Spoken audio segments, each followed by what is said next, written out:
To what extent are we well trained? Do we have a wise sight as to approach the world in images? Isn't it an irony that sometimes we become blind before this overproduction of images? Well, I think it's great, in fact, that everybody has a cell phone, everybody's recording video. There are a lot of cases in my country where we've actually caught some really bad people. I always think we want to have professional journalists, commentators, reporters, photographers, to really trusted sources of news, to really tell us that we can trust them. To smuggle out your first photography, in your first photographs in Afghanistan, sewn or hidden your clothes. Is that right? How has photojournalism changed? What possibilities has digital photography given photojournalism? Well, you're right. When I left Afghanistan the first time, I was so nervous that somebody was going to arrest me and confiscate my film that I actually hid all the exposed rolls inside of my clothing, and then I had some dummy rolls, in my camera bag. So if they wanted to take all my work, they would take the wrong dummy rolls. So I was, but I was able to escape without getting anything taken. But I think digital has made the news much more accessible and immediate.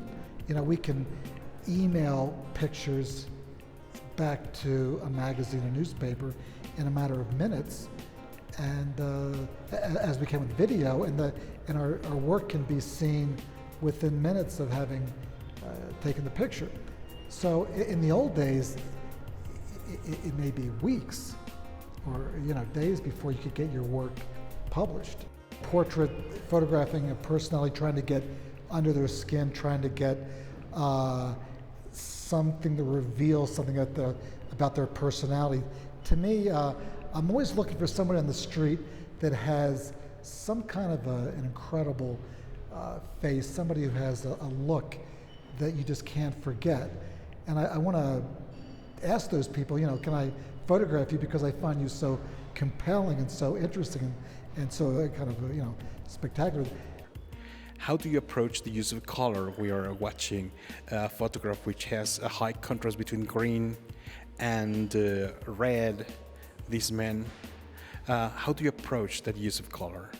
Well, in time, talking about after exposing maybe 10, 20, 30, 50,000, 100,000 exposures, then evaluating and learning, trial and error, your brain starts to understand color the same way it starts to understand composition and light.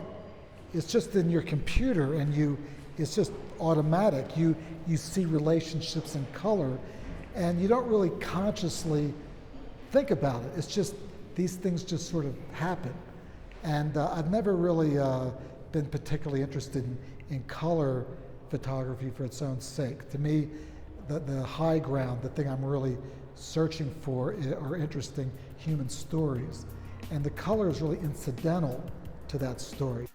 What have you found about yourselves in photographing so many different people and situations? Well, I try and learn from my mistakes in the past. I look back. I try not to have too many regrets because, I think it's better to be positive, move forward in a positive way. People say, is there ever a picture that you've missed, a great picture that you couldn't get to? There are thousands of pictures that I couldn't get to, But, you really have to look at the average. There's some successes, some failures. It's better to concentrate and dwell on the successes and forget the failures. There'll be other days where you can make it up. Mr. McCurry, thank you very much for the interview. Una interesante exposición aquí en la Galería Patricia Conde, Steve McCurry, referencia en la fotografía internacional y el fotoperiodismo.